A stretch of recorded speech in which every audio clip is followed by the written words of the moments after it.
Hello everyone, welcome to my new blog. তোমরা সবাই কেমন আছো? আশা করি ভালো আছো। আমরাও খুব ভালো আছি।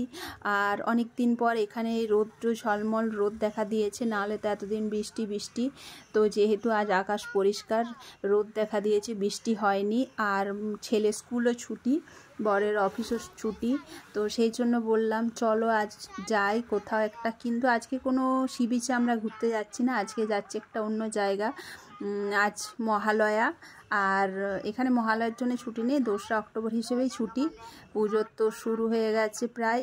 এখানে যেহেতু নবরাত্রি পুজো হয়, তো সেই জন্য অনেক জায়গাতে দেখলাম মাতা রানীর আগমন করছে, লাইট দিয়ে সাজিয়েছে সব। প্রচুর প্রচুর নবরাত্রি হিসেবে দুর্গাপূজা হয়, কিন্তু আমাদের মতো দুর্গাপূজা আমাদের এখানে হয় না, গোয়াতে হয়। তো এবার যেহেতু পুজোতে বাড়ি যেতে পারবো না, মনটা একটু খারাপ, কিন্তু কি আর করা যাবে, এখানেই পুজোটা দেখবো। ওখানে তো পুজো দেখেইছি, এখানেও দেখবো। এই যে আমরা গোয়া পৌঁছে গেছি। এটা হচ্ছে মোপা এয়ারপোর্টের রাস্তা, যেটা গোয়াতে দুটো এয়ারপোর্ট, যেটা মোপা এয়ারপোর্টটা নতুন হয়েছে নর্থ গোয়াতে, আরেকটা সাউথ গোয়াতে আছে। তো এইটা হচ্ছে ডান দিকে চলে গেলে, সোজা গেলে এয়ারপোর্ট, আর এই সোজা যাচ্ছে আমাদের গোয়া পাঞ্জিম।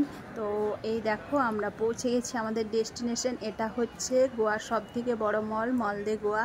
তো পুজোতে যেহেতু বাড়ি যেতে পারবো না, তা বলে কি পুজোর বাজার না করলে হয়? তো সেই কারণে আজকে যেহেতু ছুটি ছিল ছেলের বরের দুজনে, সেই জন্য আজকে আমরা পুজোর বাজার করতে বেরিয়েছিলাম।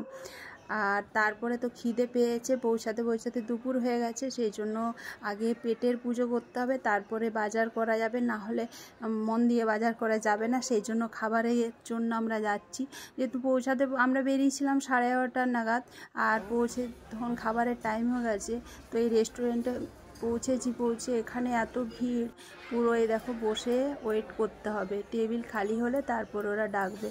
ছেলের এত খিদে পেয়ে গেছে, ও তো বসে অস্থির হয়ে যাচ্ছে, কখন ডাকবে কখন ডাকবে। আমার বরেরও খিদে পেয়েছে, আমরা বসে আছি কখন আমাদেরকে ডাকবে কোন টেবিলে। শেষমেশ টেবিল একটা খালি পাওয়া গেছে। তো খাবার এখন আসেনি, খাবার অর্ডার দেওয়া হয়েছে, সেই জন্য ওরা বাবা ছেলে দুজন মিলে টাইম পাস করছে, খেলছে। কী আর করবে, তখন তো কিছু করার নেই, খিদের জ্বালায় কিছু তো একটা করতে হবে, ওকে ভোলাতে হবে। সেই জন্য দুজনের টাইম পাস হলো। তারপর আমাদের খাবার চলে এসেছে। আমি নিয়েছিলাম বিরিয়ানি, আর আমার বোন নিয়েছিল থালি। এই দেখো থালিটা কত সুন্দর করে সাজিয়ে দিয়েছে, কিং ফিশ থালি এটা। এখানে স্পেশাল, গোয়ার স্পেশাল হচ্ছে কিং ফিশ। তারপর খাওয়া দাওয়া সেরে আমরা আবার বাজার করতে গেলাম। আর আমরা এখান থেকে আমরা 3 জনের পুজোর বাজার করে নিলাম। অনেক বাজার করেছি। আর বাজারের পর আমার ছেলের মনটা খারাপ, মুখটা দেখে বোঝা যাচ্ছে কেন খারাপ, সেটা নেক্সট ব্লগে বলবো।